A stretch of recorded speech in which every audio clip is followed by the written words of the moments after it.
Salut, bienvenue à bord du Marion Dufresne pour ce 6e jour d'expédition. Au programme aujourd'hui, encore un jour de transit. Alors j'aimerais bien aller visiter les cales du navire, voir un peu la salle des machines, les moteurs, comment ça se passe, comment le Marion Dufresne fonctionne. Et ça avec Roland Jourdain, un navigateur français, parrain de l'école bleue Outre-mer. Avant toute chose, je vous propose de me rejoindre sur la passerelle. C'est de là-bas qu'on pilote le Marion Dufresne. On va y rejoindre les étudiants de l'école maritime.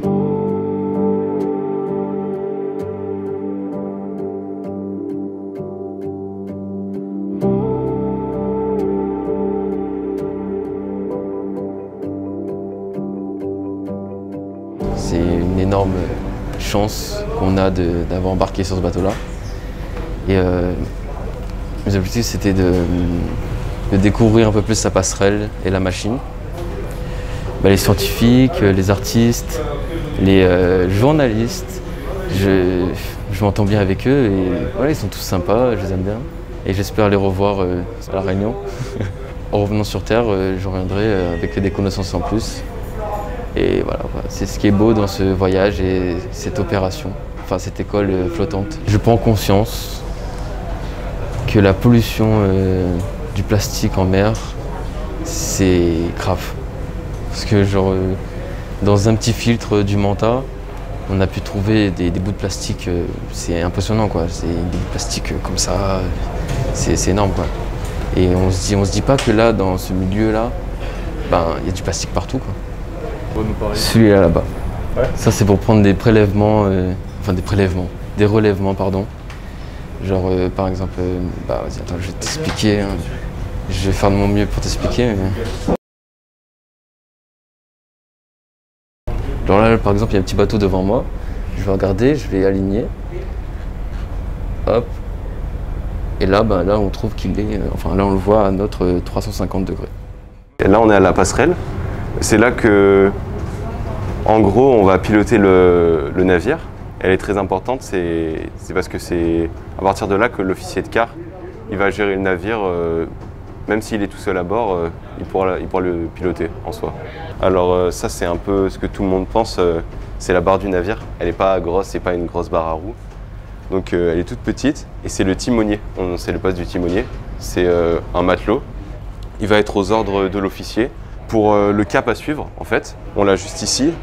Donc là, on peut voir qu'on est au 150. On peut voir qu'on est à côté de Tromelin.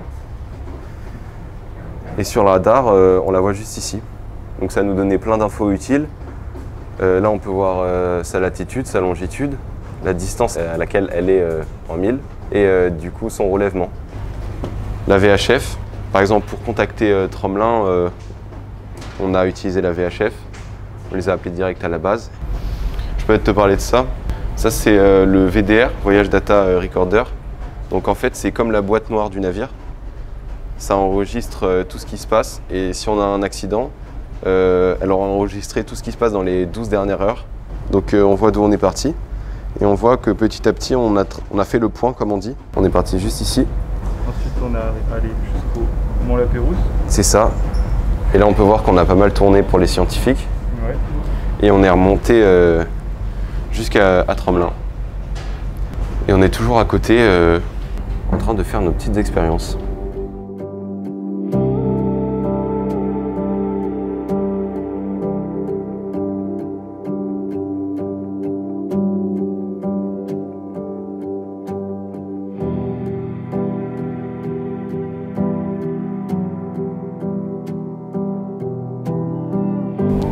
Oui, j'avais des objectifs, surtout en salle machine, pour découvrir mieux les moteurs, tout ça.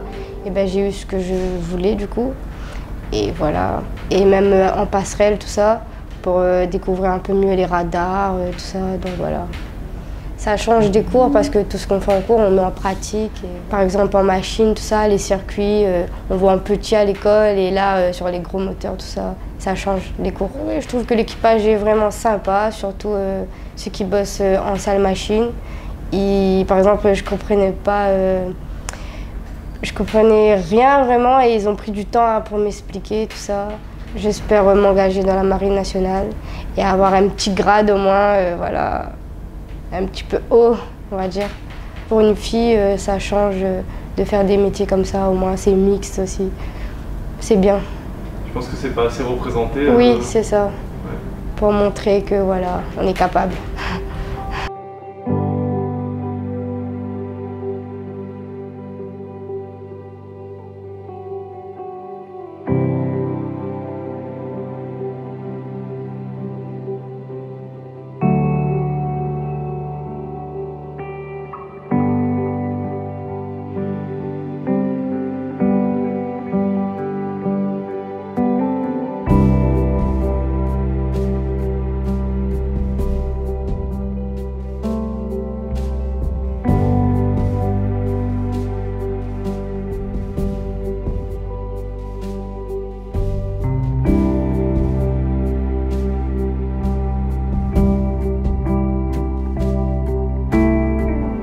On va passer par ce local-là et après on va continuer sur la propulsion et sur l'arrière.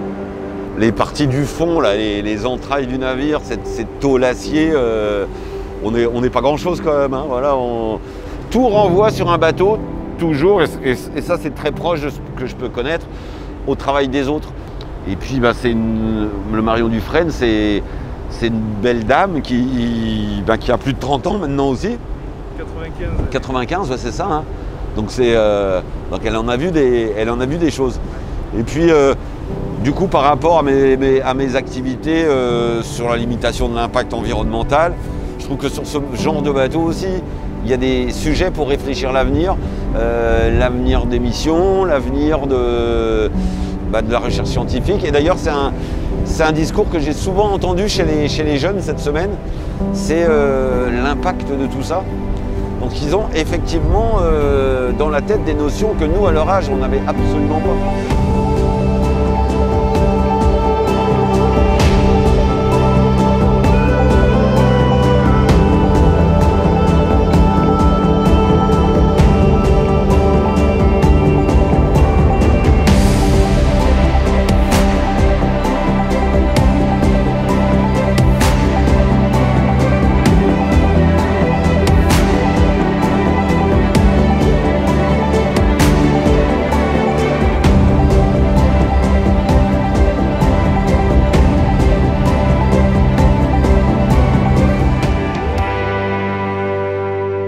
Poser le pied sur le Marion Dufresne, sur ce bateau mythique, c'était déjà en soi un cadeau incroyable. De réunir une intergénération en fait, de toutes celles et ceux qui ont envie de bouger les lignes, de bouger les choses. Je me disais que réunir sur un bateau comme celui-ci des spécificités très différentes dans le domaine de la science, qui puissent créer cette transmission à ces jeunes qui prennent ce chemin-là, il allait sûrement se passer des bonnes choses. Et ça se vérifie. C'est vrai, les jeunes filles et les jeunes gars qui sont là, je les vois tous les jours, ils ont les yeux comme des soucoupes, ils sont dans la passion. Il se passe toujours un truc, on rate quelque chose, on court ailleurs. Et ils ont une pêche, et je trouve que c'est hyper stimulant. Donc cette école flottante, c'est une magnifique réussite. J'espère que c'est le coup d'envoi, que c'est un début de première mi-temps et que ça se rééditera sous cette forme ou sous d'autres, j'en sais rien.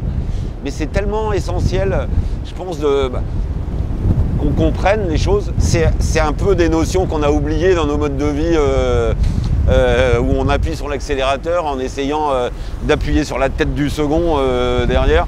On n'a pas pris le bon chemin là. Et des moments comme cette école flottante, je trouve que ça fait comme une pause dans le film et on fait un reset. Et il se passe vraiment des jolies choses sur ce bateau.